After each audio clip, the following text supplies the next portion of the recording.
I would like to share with you a very heartwarming story that brought so much joy to our hearts during the hour of our grief.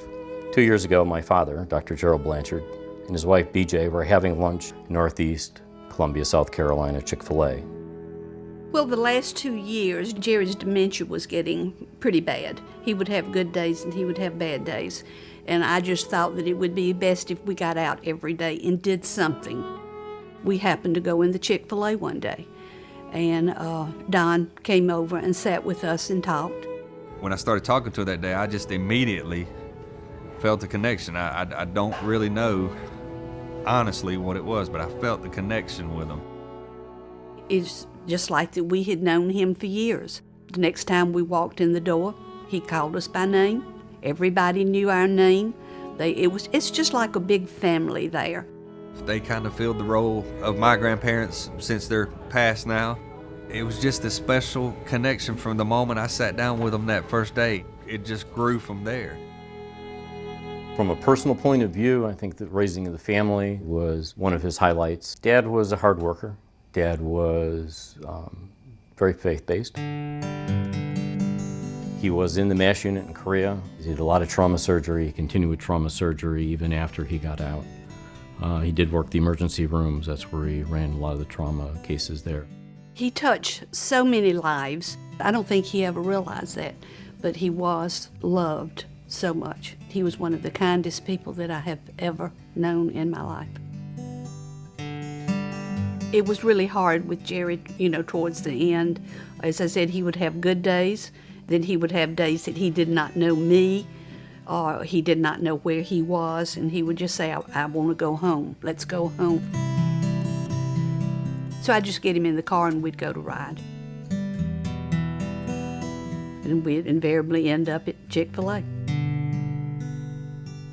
He had his stroke on Wednesday, and we went to the emergency room, and I think it was early Sunday morning, our doctor said that he wouldn't live but another 2 days to a week, and I said, well, we're going to bring him home. If I didn't see him for a while, I would call him so I could keep up with him, because with his decline in health, I wanted to be there for her. So I called one time and she said that's when she told me he was real sick. So I told Kim, let's take some food to the house. Well, Kim is my general manager of marketing, and she said, well, let's take the cow. I could see through the door that's who was standing out there, so I got Jerry out of bed to come to the door. I told him he had to come to the door and help me. I wasn't sure who was at the door. He was laying down when they got there, and he got up and came in the den and took pictures with the cow, and of course drank his milkshake and Chick-fil-A, and then I think they kind of just walked around the neighborhood a little bit with the cow. He just thought it was wonderful. He had to get on the telephone and call all the children to tell everybody that the cow from the Chick-fil-A had brought lunch to us. I mean, it could have very easily have just done nothing more than brought the sandwich and said, here, but it was a personal, personal event for both of them, I think. Well, I know that it touched my dad deeply, but I think it touched the rest of the family much deeper. It's just kind of cemented a bond. But I just thought it was just going far above anything that they had to do. I mean, it's just unbelievable what Don and his group do. I will always remember Don, yes.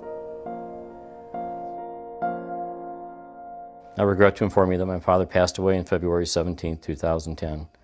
But the story of the mascot bringing the sandwich to the shake was told over and over again. Mr. Ball was so kind to send a tray of Chick-fil-A nuggets and dessert to the house for the gathering of the relatives to share. I had the pleasure to meet Mr. Ball at the wake, and I just wanted to let you know what a fine gentleman he is. Mr. Ball's thoughtfulness, concern, and genuine kindness will always hold a special place in our hearts. As a consumer, Chick-fil-A will always be special to me. This story is worth telling and a pride for you and your organization. Sincerely, Mark Blanchard. It just exemplifies what Chick-fil-A stands for, that the customer is family. I can't tell you how that makes me feel that somebody else felt as much about your dad as you did. I guess I would tell him that I appreciated him and loved him, and that he was a real good friend.